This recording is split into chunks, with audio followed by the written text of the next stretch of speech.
Los griegos. Un pueblo glorioso y arrogante, valiente y testarudo.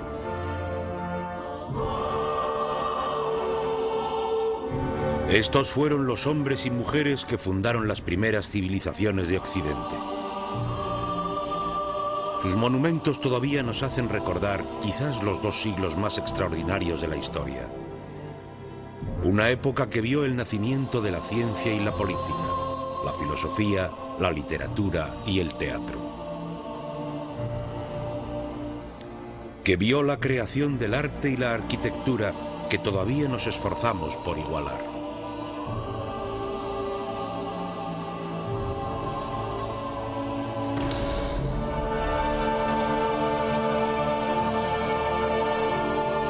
Y los griegos consiguieron todo esto teniendo la guerra y los conflictos como telón de fondo, ya que vencieron ejércitos, armadas, imperios mucho mayores que ellos y construyeron su propio imperio que se extendió por todo el Mediterráneo. Durante un breve periodo, las flotas griegas dominaron los mares. Su prosperidad era inigualable. Estas hazañas que perfilarían nuestro mundo, fueron llevadas a cabo no por personajes perdidos en la historia, sino por hombres y mujeres cuyas voces todavía podemos escuchar, cuyas vidas todavía podemos seguir hoy en día. Hombres tales como Temístocles, uno de los más grandes generales del ejército. Pericles, un político con visión y genio. Y Sócrates, el filósofo más famoso de la historia.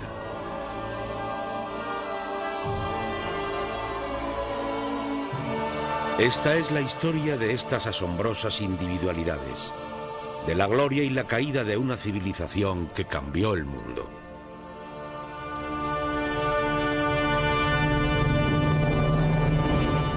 Los griegos, crisol de la civilización.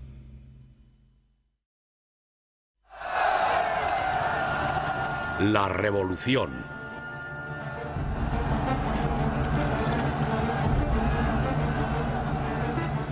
Año 508 a.C., 5 siglos antes del nacimiento de Cristo.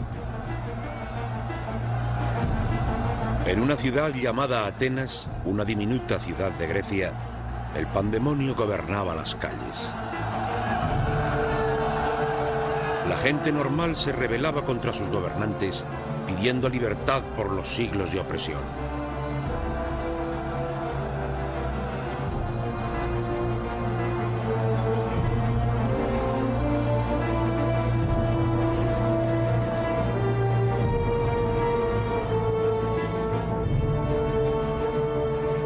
En este momento gobernaba un hombre, un noble ateniense llamado Cleístenes.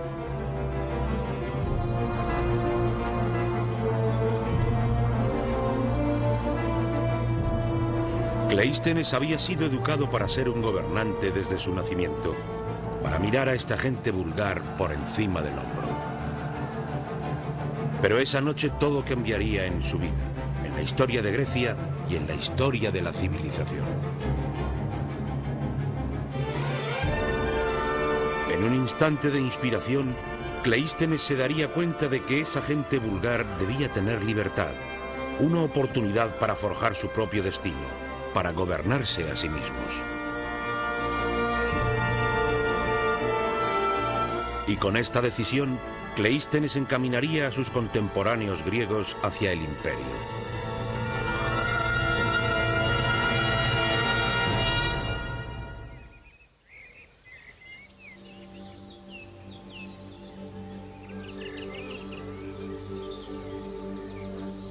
Los historiadores estiman que Cleístenes nació alrededor del año 570 a.C. No era en absoluto el tipo de hombre para el pueblo, ya que había nacido en una de las familias más ricas de Grecia. Su casa era un palacio para aquella época.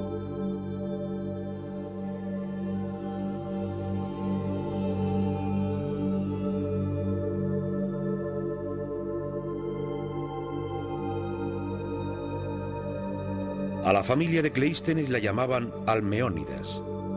Era una dinastía política acomodada y de larga tradición.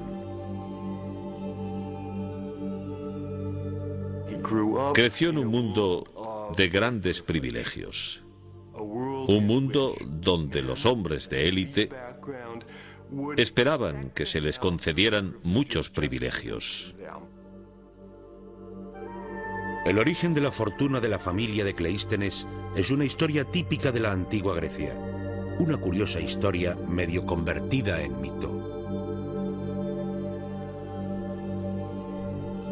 El primer historiador griego, Heródoto, afirma que el abuelo de Cleístenes una vez hizo un favor a un gran rey llamado Creso. Un rey inmensamente rico. A cambio, le dijeron que podía tomar como regalo oro en polvo de los tesoros de Creso. Pero según Heródoto, el antepasado de Cleístenes no se pudo contener para llenar sus bolsillos. Rellenó cada orificio de su cuerpo, sus orejas y boca con el brillante oro en polvo, y también se lo echó por encima de la cabeza y del pelo. Heródoto escribe que al rey Creso le divirtió tanto esta bravuconada que le dejó coger otra vez todo el oro que pudiera cargar.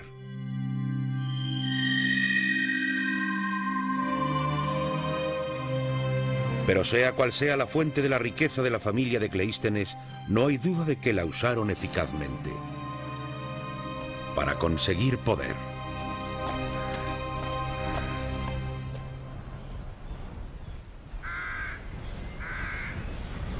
Desde su infancia enseñaron al joven Cleístenes que era un aristócrata, descendiente de la clase gobernante de la antigua Grecia.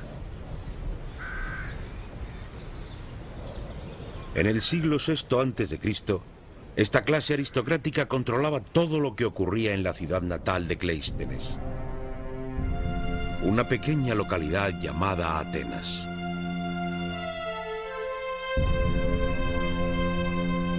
Atenas está situada en el centro de una península del Mediterráneo que Cleístenes conocía como Hélade y que ahora llamamos Grecia.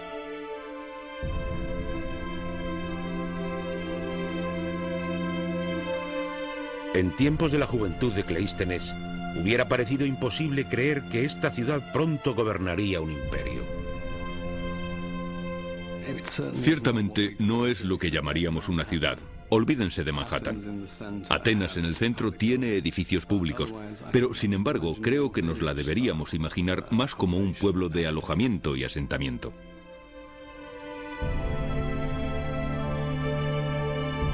La ciudad fue construida alrededor de la Acrópolis, un abrupto afloramiento de roca desnuda, una fortaleza desde la cual los atenienses se defenderían de los ataques de sus vecinos.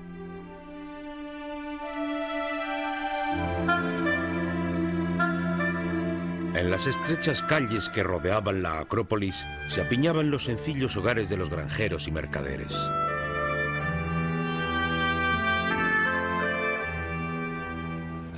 La mayoría de las casas eran de ladrillo de barro. No había tratamiento de aguas residuales ni recogida de desechos. Para nosotros sería como vagar por un pueblo del tercer mundo.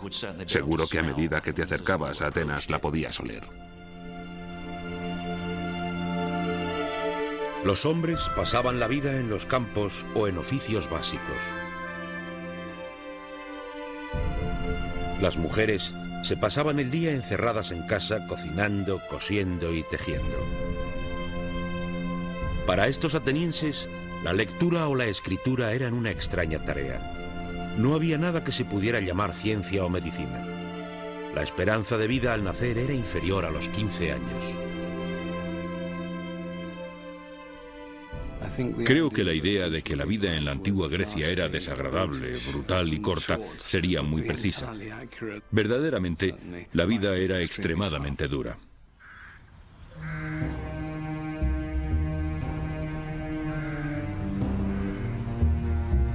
No era una sociedad de iguales.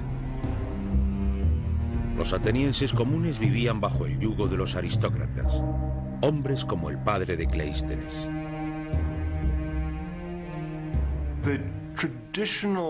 En el tradicional entorno político del cual surgió Cleístenes, todo el poder político efectivo estaba en manos de un puñado de personas.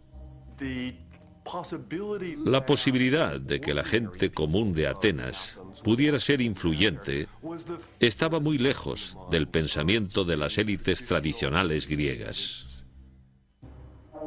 Para el escritor griego Aristóteles, se trataba de un mundo marcado por la injusticia.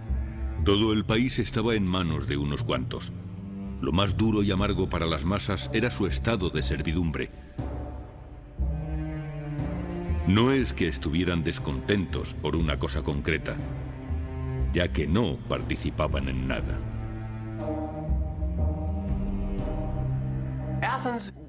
Atenas, en cierto sentido, se volvió en su propia contra.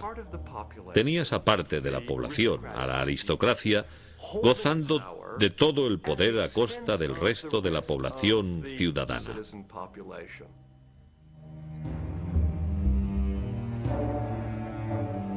Dominada por los aristócratas, a quienes solo les interesaba conservar su propio poder, Atenas apenas parecía un estado a punto de construir un gran imperio.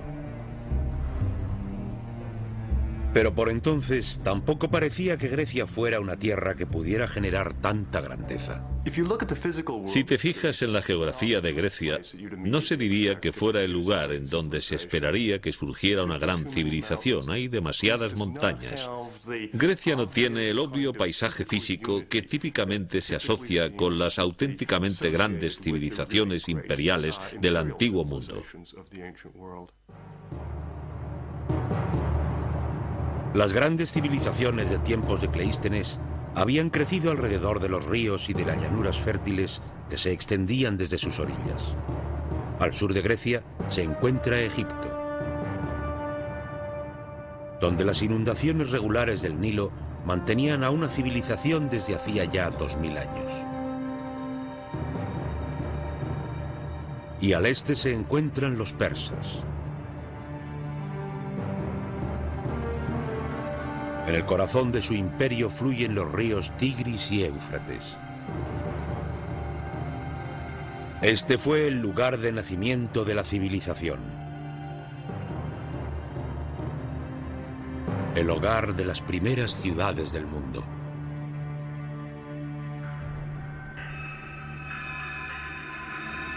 Pero Grecia no contaba con extensas llanuras. Era un paisaje dividido por cadenas montañosas.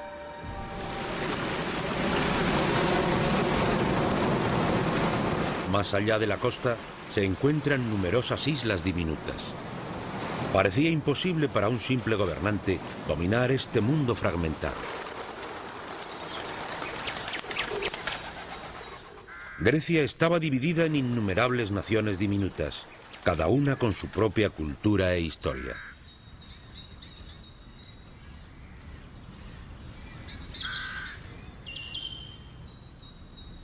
En tiempos de Cleístenes había miles de pequeños estados luchando entre sí por las tierras y el poder. Nunca estaban unificados políticamente, o al menos en el periodo clásico jamás estuvieron unificados políticamente. Y además, cada ciudad-estado griega, cada polis, luchaba por mantener su propia independencia, a veces con éxito, a veces sin él. A principios del siglo VI, Atenas no era ni mucho menos la más poderosa ni la más importante de estas diminutas naciones. Argos tenía unos 3000 años. Sus ciudadanos podían relatar su historia desde los míticos días de la guerra de Troya.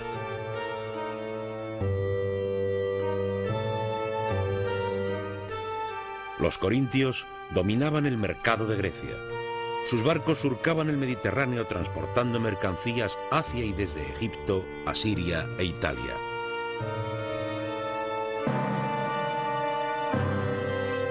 Pero había una ciudad con poder militar que parecía que iba a dominar toda la Grecia de Cleístenes.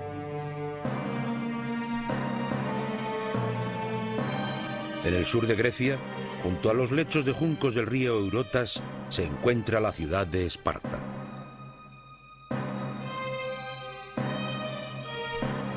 Los espartanos estaban destinados a ser soldados desde su nacimiento. Criados en el campo, separados de sus familias, sus vidas giraban en torno a la disciplina y la guerra.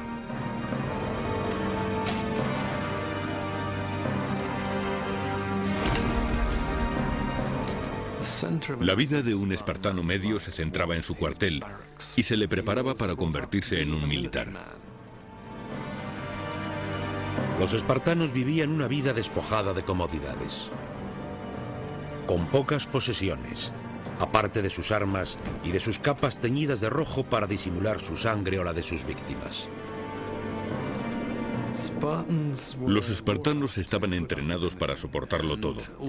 Hay historias como la que relata la visita de Sibarita a Esparta, quien tras haber probado la comida local, dijo que ahora entendía por qué los espartanos estaban dispuestos a morir, porque la muerte no era nada en comparación con comer su comida. Los espartanos eran unos despiadados expansionistas. En tiempos de Cleístenes habían conquistado todas las regiones de alrededor, más de 10.000 kilómetros cuadrados, y habían reducido a estas poblaciones conquistadas a una clase esclava conocida como los ilotas. Los ilotas estaban forzados a trabajar en los campos de sus caciques espartanos y eran gobernados con mano de hierro. Cada año los espartanos declaraban la guerra a los ilotas y el objetivo de esto era, por supuesto, reforzar su identidad como comunidad guerrera. Pero también lo hacían para legitimar el poder de matar a un ilota. Y el sacrificio de los ilotas era una práctica regular, al contrario que el matar.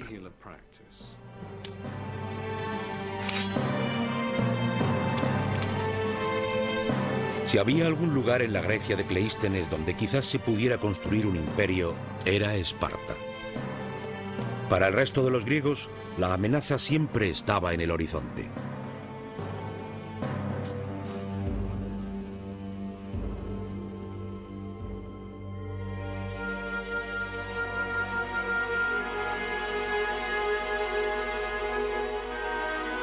Este era el mundo de la infancia de Cleístenes. Educado en una familia de élite interesada en sí misma, en un estado que solo era una potencia de tercer orden.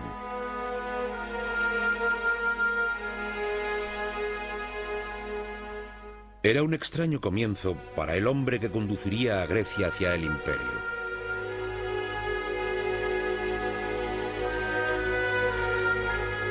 Pero Cleístenes siempre había sido un hombre entusiasmado por un sueño.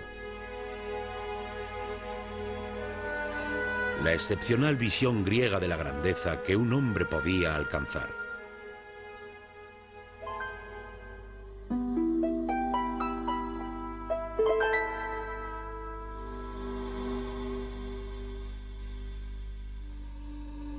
Si había algo que inspiraba a Cleístenes y a sus contemporáneos griegos, eran sus historias, los antiguos relatos y mitos.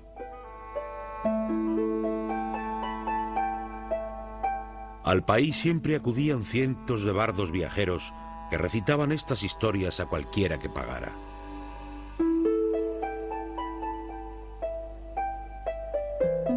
Eran gente que en una época sin literatura escrita memorizaban alrededor de 1 millón de versos. Es muy fácil subestimar el poder de la memoria humana. Cuando se vive en una cultura como la nuestra, donde hay tantos medios para grabar cosas, antes de que los griegos conocieran el alfabeto, parecían ser capaces de recordar gran cantidad de estrofas de poesía y pasarlas de generación en generación de una manera muy sorprendente. Estos bardos viajeros habían visitado con regularidad la Atenas de la infancia de Cleístenes, y sus historias le habían influido y perfilado desde su más tierna infancia.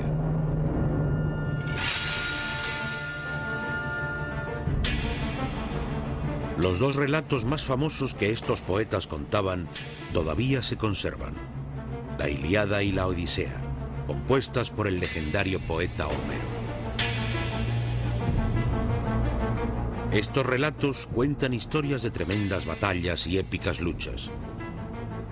Y en su corazón descansan los héroes. Personajes míticos cuya fortaleza les había proporcionado poder y gloria.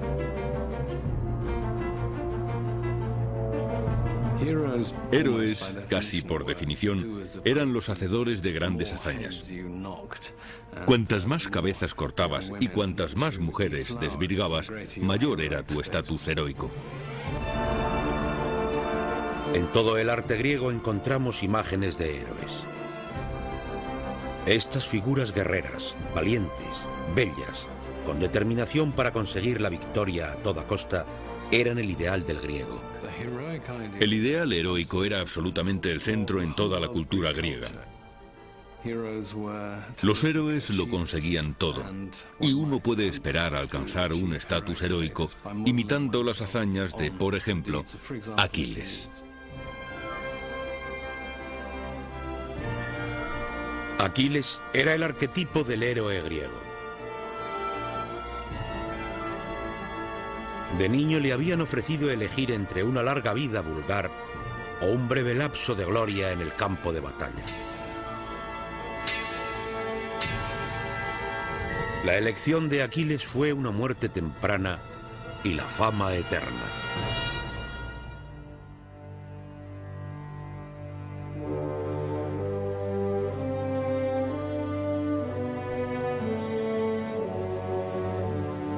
La visión del héroe, el ideal del hombre de acción, era el modelo que Cleístenes debía seguir porque para ello le habían educado.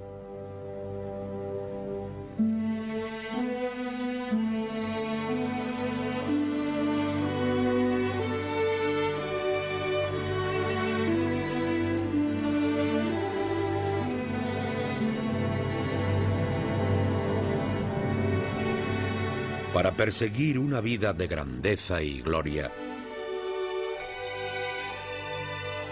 lograda con fortaleza y valor.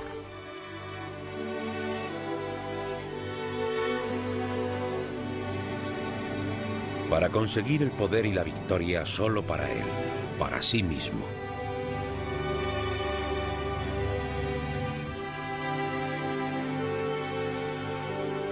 Para convertirse en un auténtico héroe en la vida real.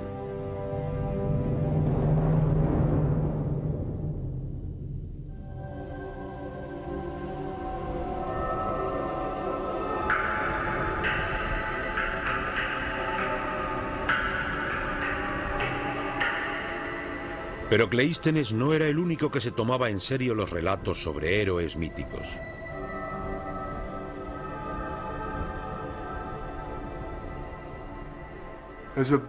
Hay un gran cambio a mediados del siglo VI, cuando un hombre se hace con el control del gobierno comportándose como lo que los griegos llamaban un tirano.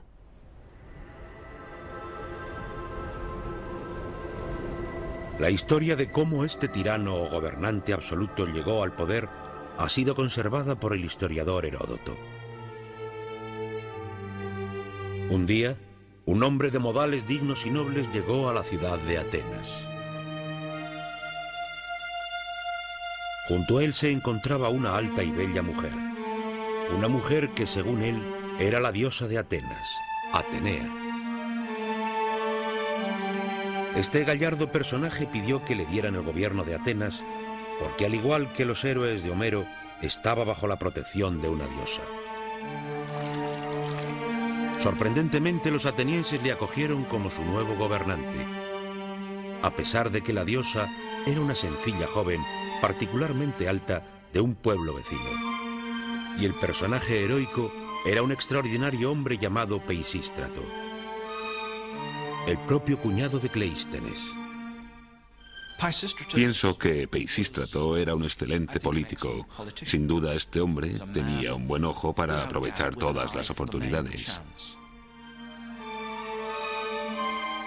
Pero mientras consolidaba su gobierno, estaba claro que Peisístrato tenía ambiciones mayores que simplemente conseguir el poder.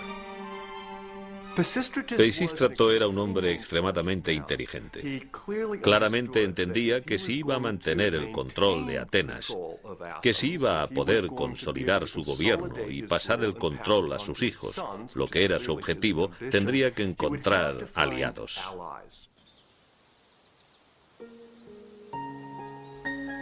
Peisístrato dio un paso extraordinario. Acudió a los atenienses corrientes en busca de apoyo, minando la organización social de aristócratas y plebeyos que había durado siglos.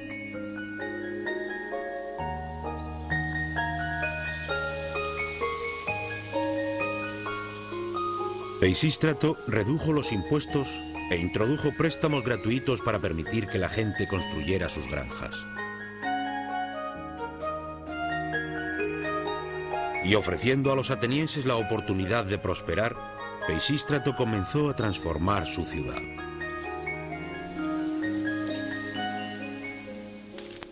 Con el ascenso de Peisístratos, empezamos a ver el crecimiento acelerado en el ámbito agrícola.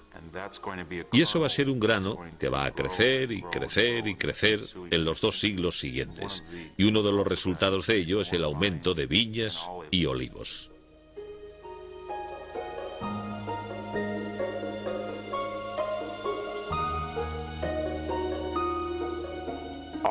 Los olivos se manifiestan en cada aspecto de la cultura griega. Económicamente, suministran aceite para cocinar, aceitunas para comer, lubricantes, jabón, combustible, así que se trata de un producto económico de gran valor. La tierra de Atenas producía excelentes olivos, los mejores del mundo griego. Y mientras la producción se incrementaba, los atenienses encontraron un mercado preparado para este aceite.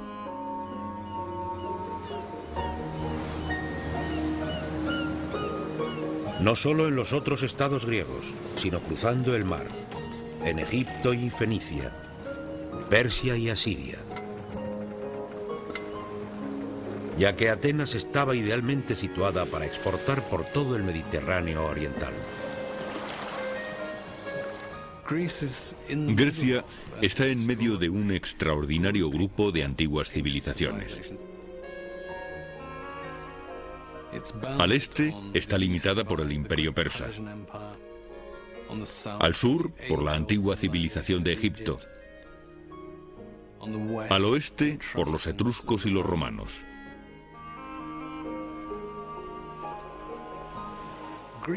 Los griegos estaban esparcidos. Platón tiene una frase bastante buena, como hormigas o ranas en un estanque.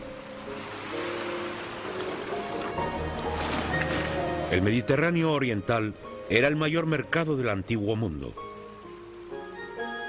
Parecía que todo el mundo tenía algo que vender.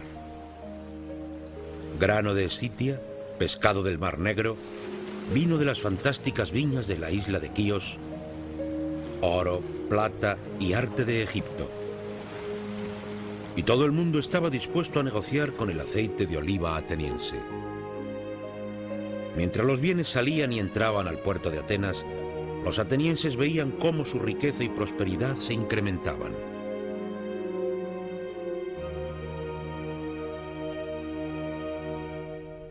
Pero la consecuencia más asombrosa de la repentina expansión de Atenas se originaría en las calles más oscuras de la ciudad. El primer legado artístico importante de Atenas, el vaso.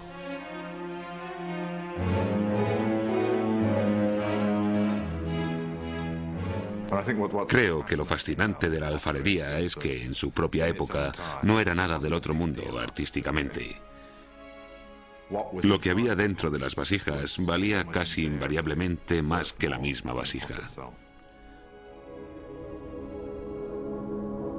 Aquí, en la zona conocida como Kerameikos, un antiguo distrito ateniense, también se encontraban los alfareros. Estos artesanos pertenecían al nivel más bajo de la sociedad ateniense.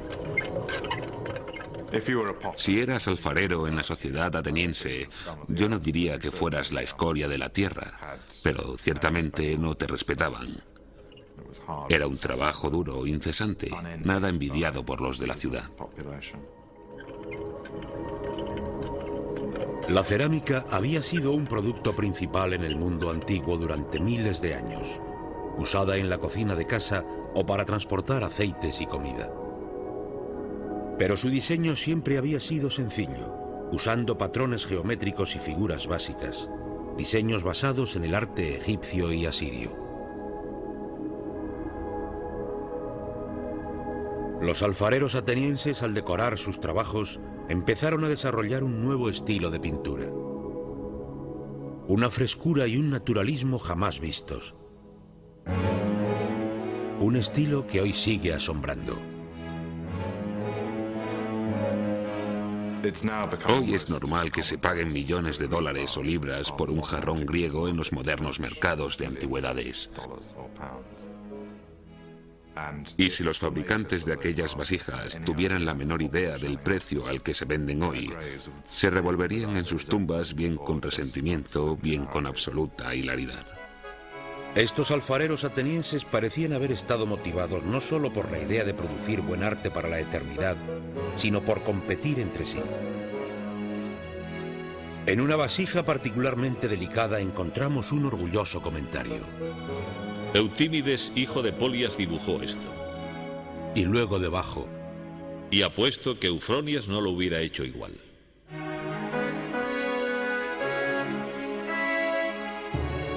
Por primera vez en su historia, los atenienses comunes habían saboreado la libertad y habían mostrado su capacidad para realizar extraordinarios logros.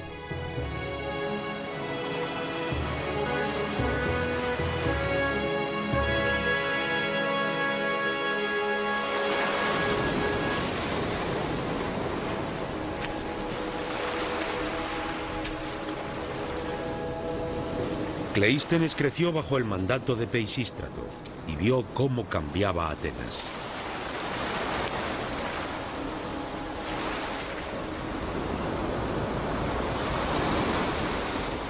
Su hogar había pasado de ser un modesto destacamento rural a una potencia económica internacional.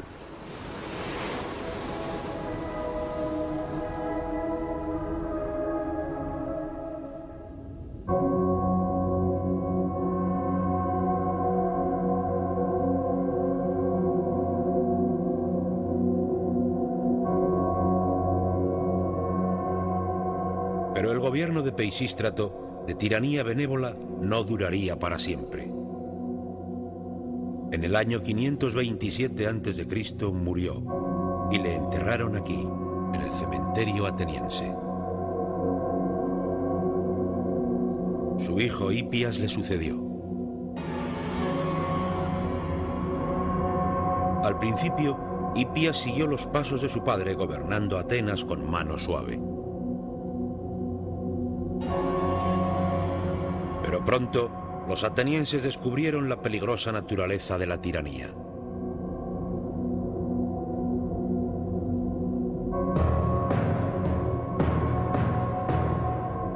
Los historiadores nos cuentan que en el año 514 a.C., el hermano de Hipias fue asesinado. Dolido y amargado, el comportamiento del tirano cambió por completo. Hipias no solo ejecutó a los asesinos, sino que también torturó a una de sus esposas hasta morir.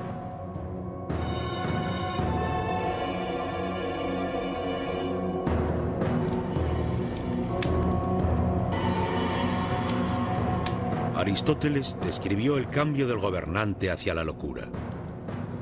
Después de esto, la tiranía se hizo mucho más cruel, ya que Hipias ordenó numerosas ejecuciones y sentencias de exilio para vengarse por la muerte de su hermano, y se hizo rencoroso y sospechaba de todo el mundo. Ahora, a los atenienses comunes les habían despojado de la libertad que habían ganado bajo el mandato de Peisístrato. Ahora en Atenas había una tiranía real en el sentido moderno de la palabra. Peisístrato había llegado al poder por un ideal. Ahora su hijo no tenía otro ideal que su propia supervivencia.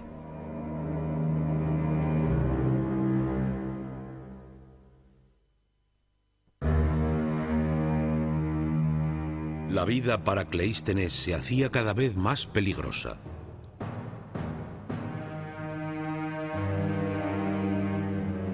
Ya que el paranoico dictador sabía que de aquí, de los aristócratas, provendría la mayor amenaza a su poder. Y se demostraría que los temores de Hipias eran ciertos. Con el empeoramiento de la actitud de la tiranía, el momento parecía ser el adecuado.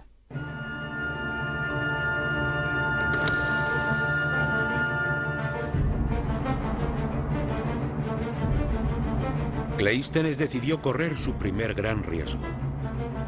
Intentaría derrocar a Hipias para ganar poder para sí mismo y para su familia. La ambición de Cleístenes, poner su sello en la época, es algo que por supuesto tenía en mente desde una edad muy temprana. En las historias de los héroes vemos que necesitan tener éxito y vencer en el momento adecuado.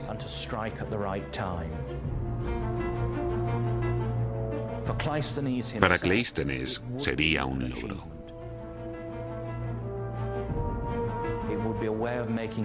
Cleístenes montó un complot para derrocar al tirano. Atraparon a Hipias en su fortaleza y desapareció de Atenas para siempre.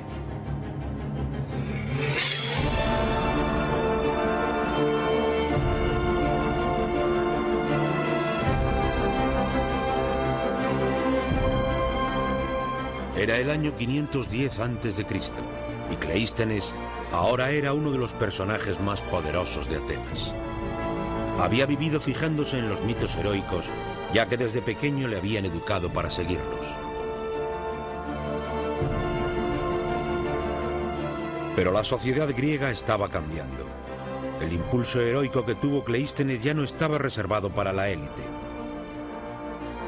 Ahora estaba calando en cada nivel de la sociedad griega.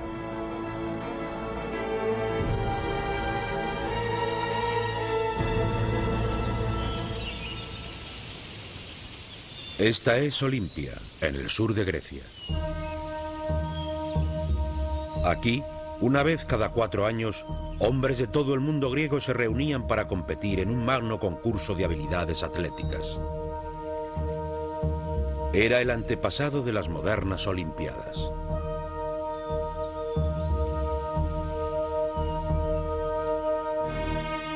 Para el antiguo escritor viajero Pausanias, las Olimpiadas eran lo más destacable de cualquier visita a Grecia. Muchas son las cosas que hay que ver en Grecia y muchas las maravillas que hay que escuchar, pero en ninguna otra cosa el cielo ha puesto tanto cuidado como en las Olimpiadas. Las Olimpiadas se iniciaron en el 776 a.C., 2 siglos antes del nacimiento de Cleístenes. Entonces, era una competición exclusiva para los griegos más ricos. Pero en la época de Cleístenes, las Olimpiadas habían evolucionado para permitir que todo el mundo participara. Un noble podía competir contra un alfarero, un rey contra un pescadero. Los Juegos Olímpicos eran una oportunidad para que cualquier griego demostrara que tenía las mismas habilidades heroicas que tenían los héroes de Homero. Las competiciones tenían sus raíces en las habilidades requeridas en los antiguos campos de batalla. Carreras de carros, atletismo, lucha, boxeo. No había un premio real, solo una corona de olivo y la fama por toda Grecia.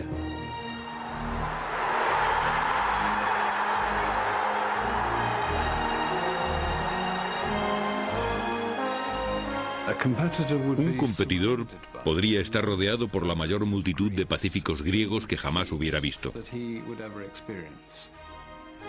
Quizás unos 4.000 griegos se reunirían en los Juegos Olímpicos.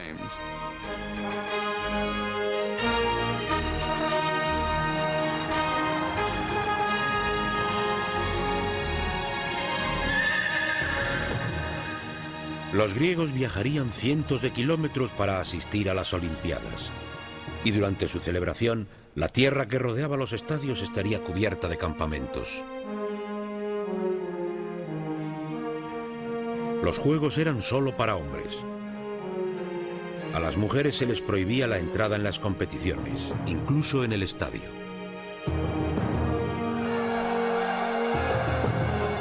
Para el hombre griego, fuera cual fuera su origen o clase, ganar aquí daría un impulso a su vida. Tenías brevemente un momento de gloria, de extrema fama, que era lo que más valoraba la competitiva cultura griega. Aquí los griegos quizás habían encontrado una manera civilizada de satisfacer el ideal heroico. Habían construido una meritocracia basada en la destreza y la habilidad, donde cualquiera podía ganar.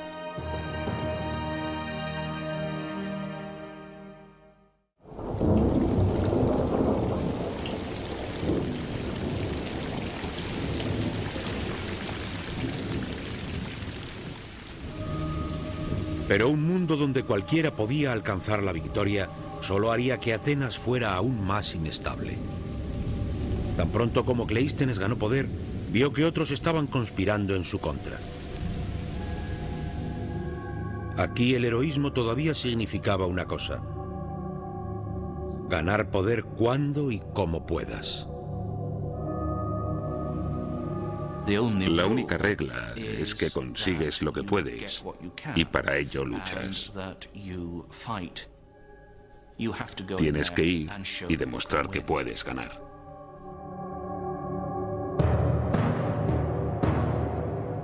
El más ambicioso de aquellos que conspiraban contra Cleístenes era un hombre llamado Iságoras. Iságoras era otro aristócrata ateniense. A él también le habían educado para creer que el poder era su derecho. Pero Iságoras también sabía que él solo no podía conseguir poder.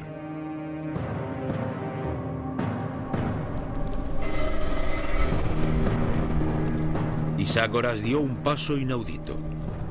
Salió de Atenas en busca de apoyo. Envió un mensaje a los espartanos, los guerreros más temidos por los griegos.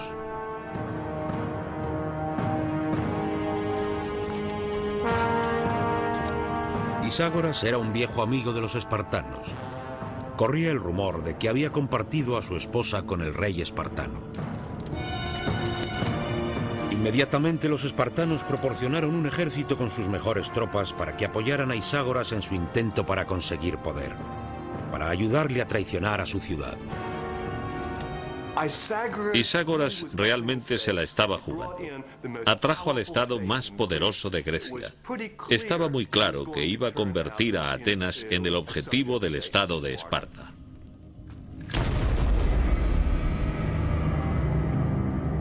Con su ejército espartano, Iságoras dio el golpe de estado, tomando el control de Atenas.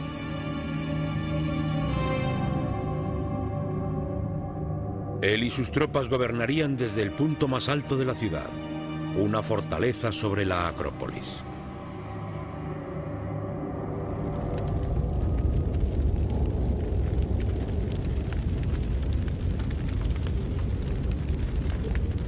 Los primeros objetivos del nuevo tirano eran los demás aristócratas, sobre todo Cleístenes.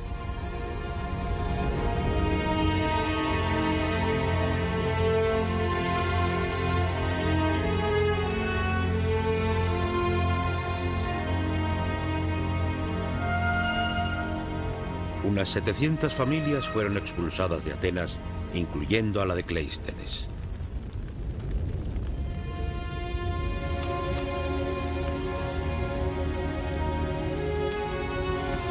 Cleístenes abandonaría su ciudad, dejándola una vez más en manos de un déspota dictador. Un dictador que ahora gobernaba con el apoyo del poder más temido por Grecia, el de los espartanos. Para Cleístenes, todas las lecciones de su infancia parecían traicionadas.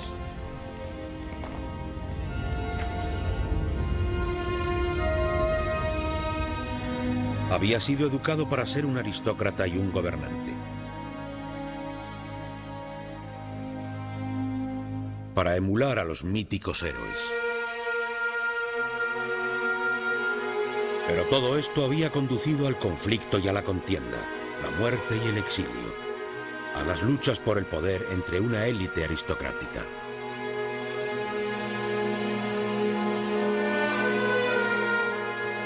¿Cómo podría Atenas escapar de este inútil ciclo de violencia?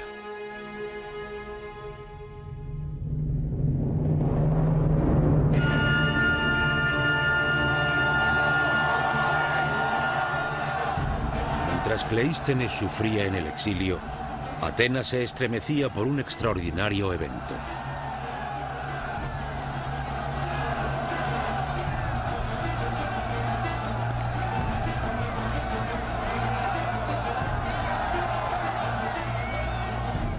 Al igual que sus míticos héroes, la gente corriente de Atenas ahora tenía su destino en sus propias manos.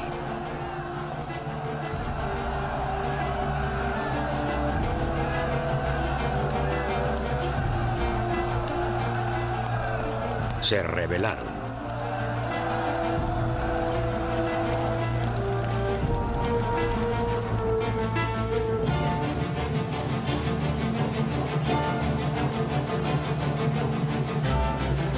Pitágoras y sus aliados espartanos se refugiaron en lo alto de la Acrópolis, el punto más alto de la ciudad. Pero incluso allí no pudieron escapar de la furia de los atenienses.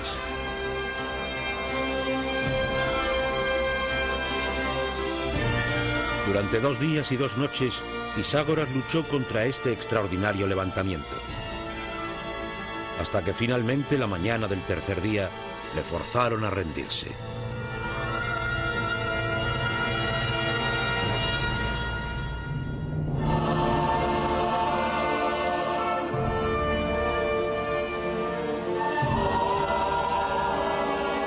Era el año 508 a.C. Este sería el primer paso de Atenas hacia el imperio y la gloria. Por primera vez en la historia escrita, el pueblo había reducido a sus gobernantes y conseguido el poder para sí mismo.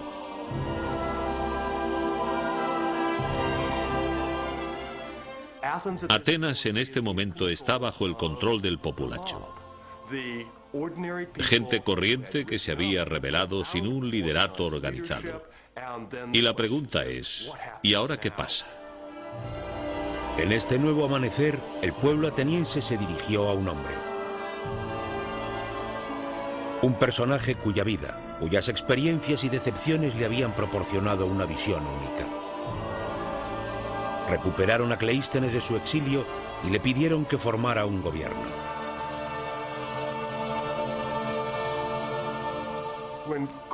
Cuando Cleístenes regresó a Atenas, después de la expulsión de los espartanos, se enfrentó a un notable reto.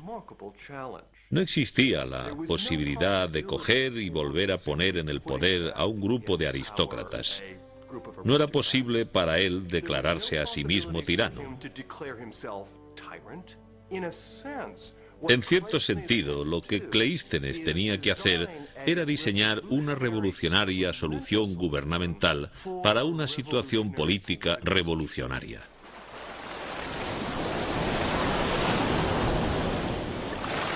Para Cleístenes, el problema era cómo ofrecer a los atenienses esa seguridad en el futuro que pedían.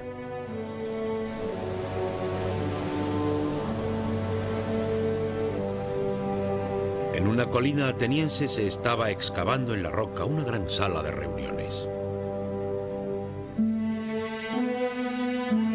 Aquí, a la sombra de la Acrópolis, los ciudadanos de Atenas ahora se podían reunir para discutir el futuro de su estado.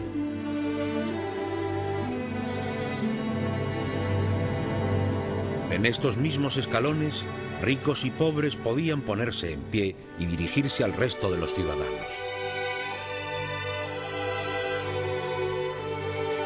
Es el antecedente de la Cámara de los Comunes británica, del Congreso americano, de los parlamentos de todo el mundo.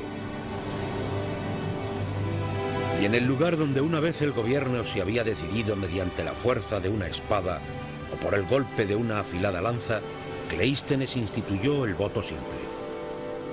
Una piedrecita blanca para el sí, una piedrecita negra para el no. Y con esta idea sencilla y elegante, Cleístenes instituyó la ley del pueblo. Un sistema de gobierno que ahora conocemos como democracia.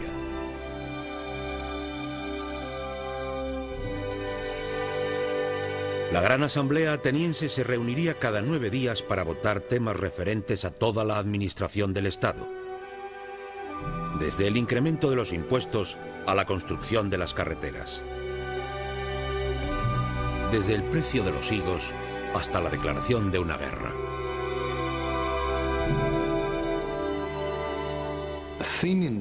La democracia ateniense es un tipo de democracia muy diferente a la nuestra. Uno tiene la sensación, como ciudadano ateniense, de que no es diferente. No hay nosotros y ellos. No hay un gobierno separado del ciudadano ateniense corriente. Ellos son el gobierno. La democracia representaba un gran salto.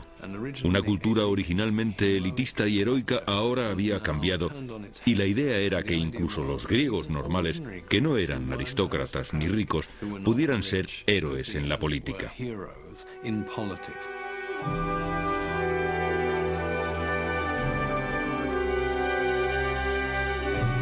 Era un sistema de gobierno que transformaría este diminuto estado y desencadenaría la civilización más floreciente que el mundo había visto hasta entonces.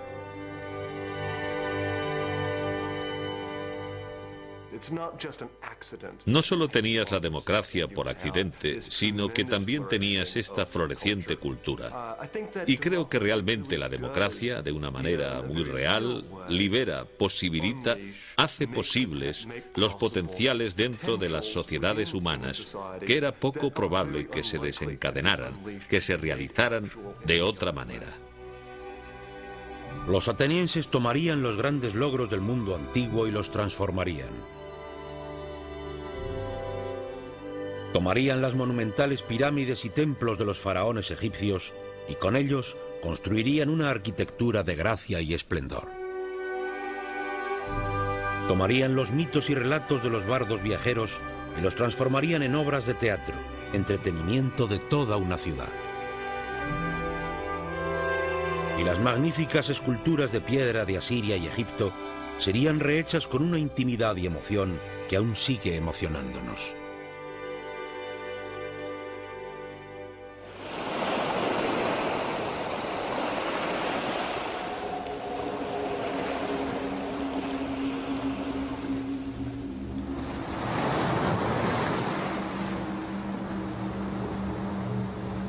Pero mientras la democracia de Cleístenes se fortalecía, una nueva amenaza se congregaba en el este: el poderoso imperio persa. Los persas eran la mayor potencia de la época. Gobernaban un imperio que se extendía desde la India hasta el Mediterráneo. Según Atenas adquiría poder y confianza, los persas se daban cuenta de que este diminuto estado de su frontera oriental pronto supondría una amenaza.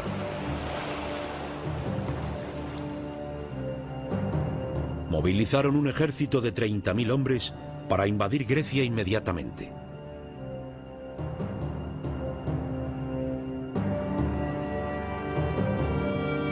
La democracia de Cleístenes, apenas nacida, se iba a enfrentar ahora a su prueba más dura.